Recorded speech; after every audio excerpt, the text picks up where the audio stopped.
خضرا بذات خود کچھ نہیں ہوتا، لیکن جب وہ سمندر سے مل جاتا ہے تو سمندر کا حصہ کہلاتا ہے۔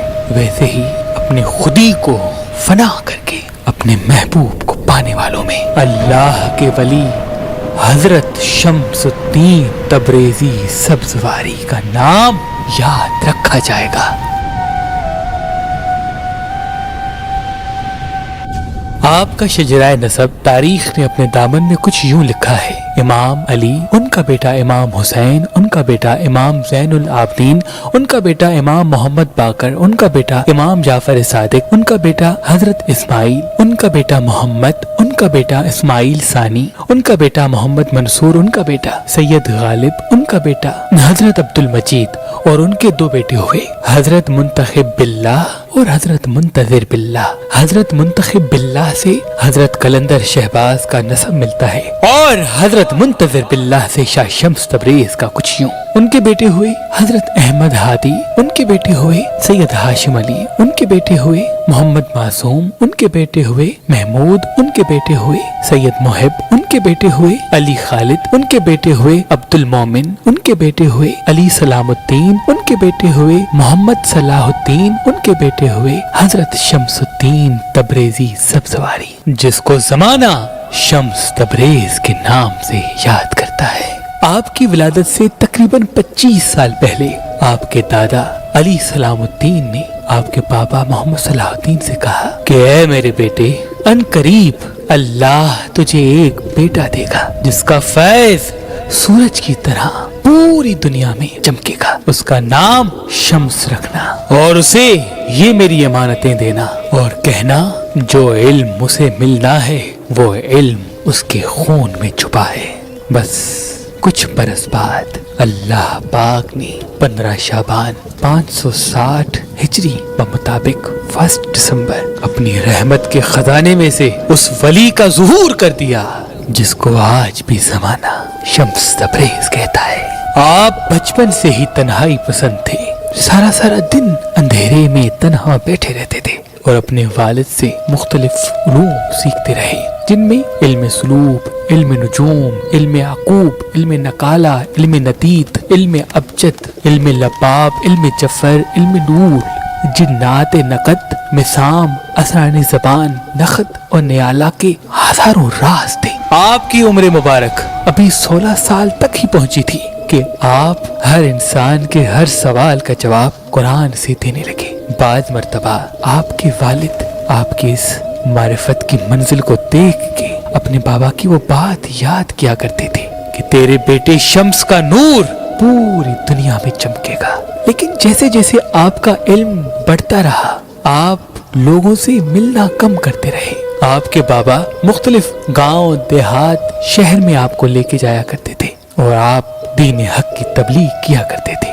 بس آپ کی عمر ابھی تھوڑی ہی بڑی ہوئی تو آپ کے والد نے آپ کی الگ طبیعت کو دیکھ کے حضرت جلال الدین کی بیٹی سے آپ کی شادی کرانے کا فیصلہ کر دیا۔ اپنے والد کی خوشی کے لیے آپ نے شادی کر دی اور اس سے آپ کو اللہ نے 2 فرزند عطا کیے، ایک سید نصیر الدین اور دوسرا سید اللہ الدین، جن سے آپ کی اولاد آج بھی پوری دنیا میں شمسی، تبریزی یا سبزواری سادات کے نام سے پائی جاتی ہے۔ بس زندگی گزر ہی رہی تھی کہ ایک رات آپ کے والد نے خواب دیکھا کہ وہ سورج کی روشنی کو زمین میں تدفین کر رہا ہے۔ خواب سے بیدار ہوا، تعبیر پوچھنے کے لیے سوچ ہی رہا تھا تو آپ کے فرزند حضرت شمس تبریز قریب آئے اور کہا، بابا، اللہ نے سورج کی روشنی کو سب کے لیے رکھا ہے، لیکن آپ کا اس سورج سے پیار اس فیض کو دنیا سے روک دے گا۔ بس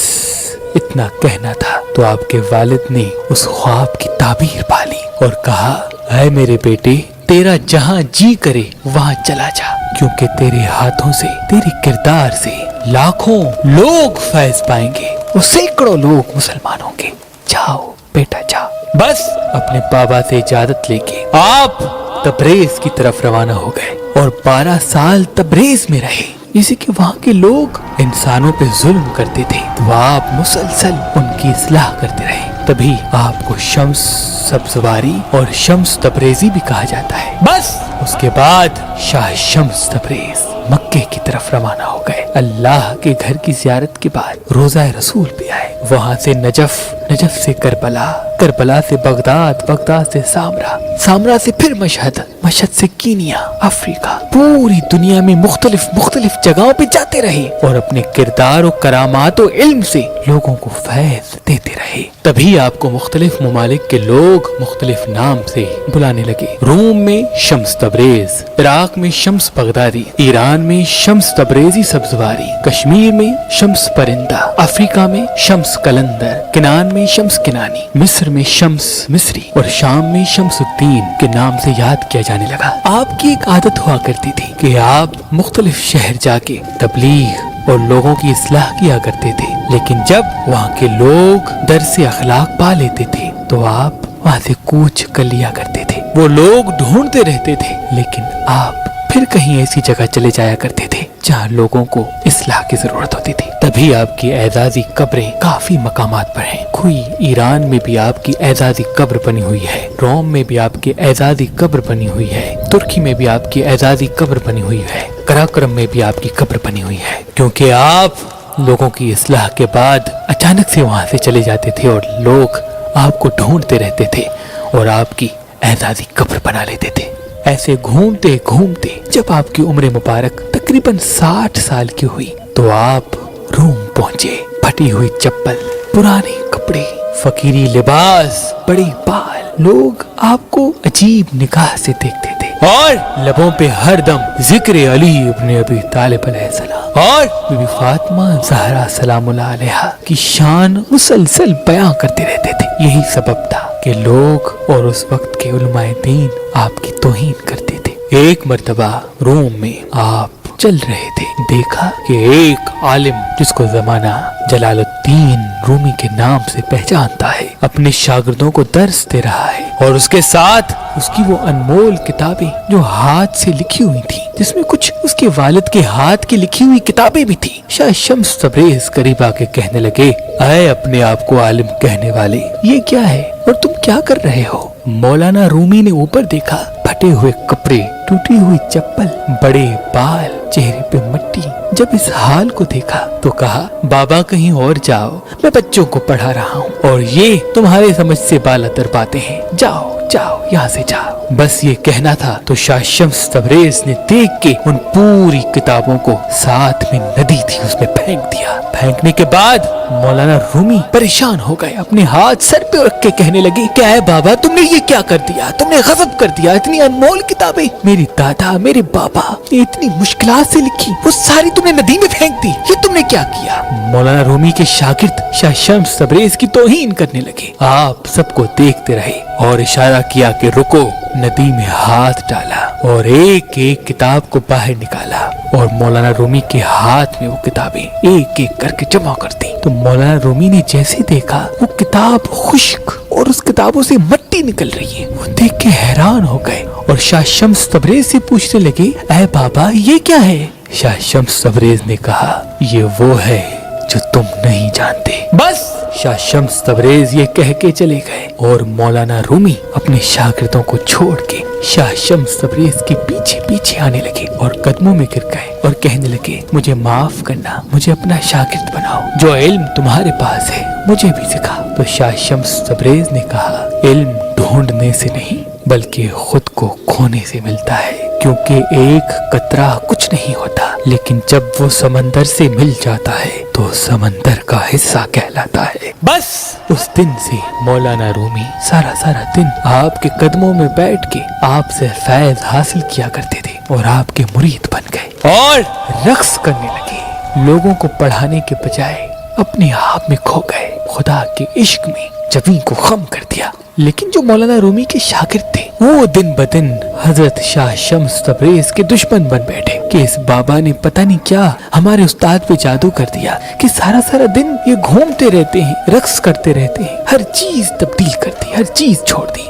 मौलाना रूमी शाह शम्स तबरेज की शान में कहते थे कि शम्स ऐसे है कि दुनिया का कोई कितना भी बड़ा आलिम हो, लेकिन जब शाह शम्स तबरेज की सोहबत में बैठता है तो उसे ऐसा लगता है कि मुझे तो कुछ नहीं आता, जो इसे आता है। पूरी दुनिया को शम्स तबरेज के कसीदे सुनाया करते थे और कहते थे कि मुझ जलालुद्दीन रूमी को यकीन और मारिफत शाह शम्स तबरेज से मिली। लेकिन आपके खानदान वाले दिन ब दिन शाह शम्स तबरेज की तौहीन करने लगे, बुग़्ज़ रखने लगे, हसद करने लगे। तो आप रोम कोनिया छोड़कर दमिश्क सीरिया चले गए और हमेशा की तरह वहाँ पे भी गुमनामी की जिंदगी बसर करने लगे और लोगों की इस्लाह करने लगे। लेकिन यहाँ पे मौलाना रूमी रो रो के निढाल हो गए, अपने शागिर्दों और घर वालों से लड़ते रहे कि ये तुमने क्या कर दिया, अल्लाह के उस वली को मुझसे दूर कर दिया जिसकी वजह से मुझे मेरा वजूद मिला था। मौलाना रूमी की हालत ऐसे हो गई जैसे एक बच्चे से उसकी माँ अलग हो जाए। रोते रहते थे, पूरा साल गुजर गया। किसी ने मौलाना को यह खबर दी कि दमिश्क में शम्स तबरेज को देखा गया है। तो आप ढूंढते ढूंढते दमिश्क आ पहुंचे और बड़ी मिन्नतें की कि आप हमारे साथ रहें, आप हमसे अलग ना हो, क्योंकि मुझे आपसे काफी फैज़ और लेना है। आप मेरे लिए मारिफत के राही हैं, मेरे हादी हैं, मेरे मुर्शिद हैं, मेरे उस्ताद हैं। बस बहुत मिन्नतों के बाद शाह शम्स तबरेज फिर से रोम आ गए और साथ रहने लगे। तो फिर से मौलाना रूमी ना मदरसा, ना जुम्मे का खुतबा, ना शागिर्दों को इल्म, ना किसी से बात, बस फकीरों की तरह अपने खुदी में खोए हुए शाह शम्स तबरेज के साथ मारिफत की राह पे अकेले चल पड़े। कुछ वक्त तो लोगों ने सब्र किया, लेकिन फिर से मुनाफिकीन उठे, हासदीन उठे और कहने लगे कि जब तक ये ढोंगी बाबा होगा तब तक हमारा उस्ताद हमें इल्म नहीं देगा। आओ इस बाबा को कत्ल कर लेते हैं, मार देते हैं। शाह शम्स तबरेज ने अपने शागिर्द मौलाना रूमी से कहा कि तुम्हारे लोग मुझे मारना चाहते हैं। मौलाना रूमी ने कहा किस में है हिम्मत कि मेरे उस्ताद को हाथ लगाए। शाह शम्स तबरेज ने कहा बस जितना तुम्हें सीखना था मुझसे तुम सीख चुके, अब तुम फैज़ अपने अल्फाज में ढाल के ज़माने तक पहुंचाओ। बस ये कहकर जब सोए और सो के उठना था तो मौलाना रूमी ने बहुत ढूंढा, शाह शम्स तबरेज को न पाया। कभी दाएं देखते हैं, कभी बाएं देखते हैं, कभी घर के बाहर देखते हैं, कभी पूरा शहर ढूंढने लगते हैं। लोगों को कहते हैं शम्स तबरेज कहाँ गया, शम्स तबरेज कहाँ गया। लोग कहते हैं हमने नहीं देखा, हमने नहीं देखा। वो ढूंढने लगे, रोने लगे, तड़पने लगे, लेकिन शम्स तबरेज फिर कभी नहीं मिला। वो वापस दमिश्क गए, वहाँ ढूंढा, नहीं मिला। बस एक रात शम्स तबरेज ख्वाब में आके कहते हैं मैंने तुम्हें कहा नहीं था कि तुम्हें जो इल्म मिला उसे अल्फाज के लिबास में ढाल के लोगों तक पहुंचाओ। हमारा सफर बस यहीं तक था। इस ख्वाब के बाद मौलाना रूमी अपने फैज़ मारिफत से लोगों को मुतवज्जा करते रहे और आपके इश्क में आपकी एक एजाजी कब्र बना ली। जब भी याद आती तो आके आपकी कब्र को सलाम करते थे और शाह शम्स तबरेज वहां से इमाम अली के रोजे पे आके एक फकीर की तरह बैठ के जिंदगी बसर करने लगे। कभी किसी गांव, कभी किसी गांव, कभी किसी शहर जाते थे, लोगों की इस्लाह करके फिर से रोजा इमाम अली पे आके बैठ जाते थे। बस एक मर्तबा आप इमाम मूसा काज़िम अलैहिस्सलाम के रोजे की ज़ियारत के लिए बगदाद गए तो बगदाद का बादशाह रास्ते से जा रहा था। सब अपने सर को झुका के खड़े थे, लेकिन शाह शम्स तबरेज बारोब उस बादशाह के चेहरे को देख रहे थे। बादशाह को ये बात पसंद नहीं आई। उसने कहा ये फकीर कौन है? लोगों ने कहा पता नहीं, ऐसे ही कोई फकीर है आया है। उसने शाह शम्स तबरेज को कैद करा के अपने महल बुलाया और तौहीन की, बहुत कुछ कहा। शाह शम्स तबरेज सिर्फ देखते रहे। बहुत तौहीन के बाद अपने महल से निकाल दिया।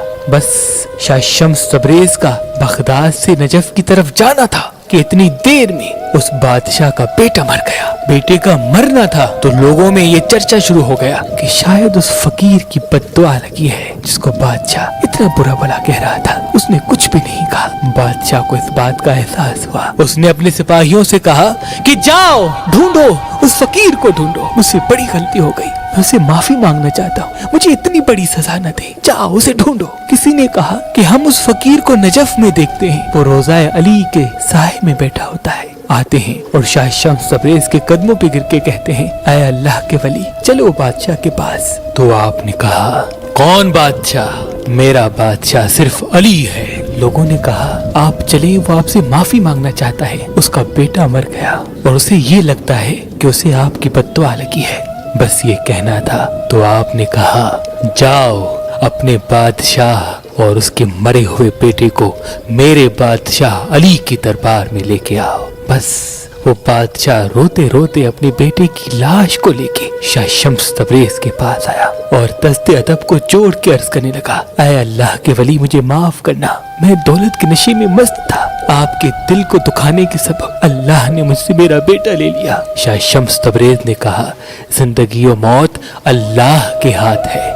उस बादशाह ने रोक के कहा, ऐ अल्लाह के वली, आप सिर्फ अल्लाह से ये कहे कि अगर आपके दिल दुखने के सबब मेरा बेटा मरा है तो वो जिंदा हो जाए, बस ये कहे। तो शाह शम्स तबरेज ने हाथों को उठा के कहा, ऐ अल्लाह, अगर इस बादशाह कहलाने वाले इंसान का बेटा इसलिए मर गया कि उसने तेरे बंदे का दिल दुखाया, तो इसका बेटा मेरी दुआ से जिंदा कर दे, बस ये कहना था। तो बादशाह का बेटा जिंदा होके खड़ा हो गया। लोग हैरान हो गए कि ये क्या हुआ, 2 दिन से मरा हुआ इंसान कैसे जिंदा हो गया। यकीनन ये बहुत बड़ा जादूगर है, इसकी खाल उतारो, इसे संसार करो, इसे जलावतन करो। ये बातें फैलने लगी। आपने जलाल में सबको देखा और कहा, अल्लाह के मोजज़े को जादू कहते हो, तुम्हें खाल चाहिए, ये लो।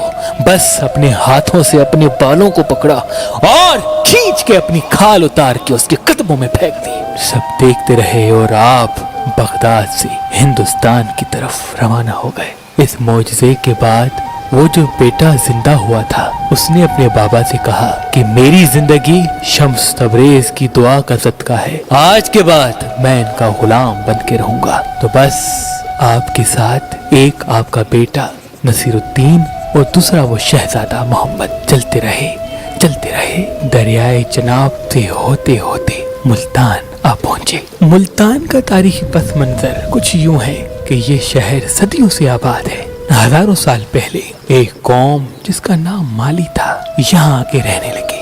संस्कृत में आबाद होने को स्थान कहते हैं, तो यूं इस शहर का नाम माली स्थान पड़ गया, जो रफ्ता रफ्ता मालीतान और मालीतान से मुल्तान हो गया। शाह शम्स तबरेज जब अपने मुबारक कदम लेके इस शहर पहुंचे तो ना आपके जिस्म पे खाल थी, ना पहनने के लिए अच्छे कपड़े, ना पाँव में नाले, बस जिस्म से खून बहता रहा और मुसलसल खून बहने से कीड़े आपके जिस्म से लिपटे हुए होते थे। लोग आपसे नफरत किया करते थे, कोई आपसे बात तक नहीं करता था, कोई आपके करीब आके आपको खाना तक नहीं देता था, लेकिन आप अपनी वजद में अपने खुदा के इश्क में मसरूफ रहा करते थे। बिलाखिर उस शहजादे के बेटे को बेइंतहा भूख लगी तो किसी ने थोड़ा सा गोश्त अल्लाह के नाम पे उसको दे दिया कि जाओ, तुम परदेसी हो, जाओ खाओ। उस गोश्त को पकाने के लिए पूरा मुल्तान फिरता रहा, किसी ने गोश्त पका के न दिया। बिलाखिर चंद लोगों ने उस शहजादे को मारना शुरू कर दिया, ऐसा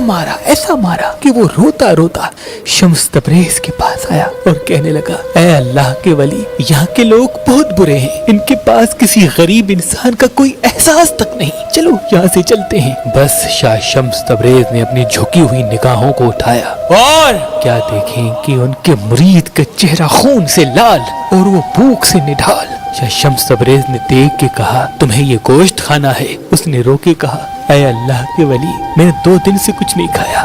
बस शाह शम्स तबरेज ने आसमान की तरफ निगाह की और अपने मुरीद से गोश्त लिया और सूरज की तरफ देख के कहा, ऐ शम्स, तू भी शम्स है, मैं भी शम्स हूँ, ये गोश्त मुझे पका के दो ताकि मेरा मुरीद खाए। बस सूरज की गर्मी बढ़ती रही और वो गोश्त पकना शुरू हो गया।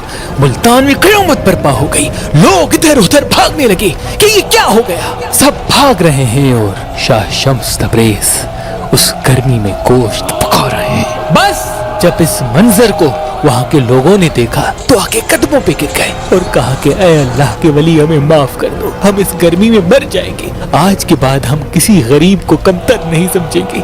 ऐ अल्लाह के वली, दुआ करो कि ये सूरज अपनी गर्मी कम करे। शाह शम्स तबरेज ने कहा, आज इस सूरज की गर्मी बर्दाश्त नहीं कर पा रहे तो सोचो रोज़े महशर की गर्मी किस तरह से बर्दाश्त करोगे। अल्लाह की मखलूक का एहसास करो, अल्लाह की मखलूक को कभी कम न समझो, क्योंकि अल्लाह अपनी मखलूक से बहुत प्यार करता है। बस आपने दुआ की और सूरज की गर्मी फिर से कम होती गई। लोग आपकी जियारत के लिए दूर दूर से आते रहे, आपके कदम चूमने लगे। और आपके फर्जंद नसीरुद्दीन और उस शहजादे के बेटे ने बताया कि ये शम्स तबरेज है, मौलाना रूमी का उस्ताद, सब्जवार का सैयद, आले रसूल आले अली है। आपके जिस्म पे खाल ना होने की वजह से आपके जिस्म का खून इतना बह चुका था कि चंद ही अयाम में आप दारुल फना से दारुल बका की तरफ कूच कर गए। लेकिन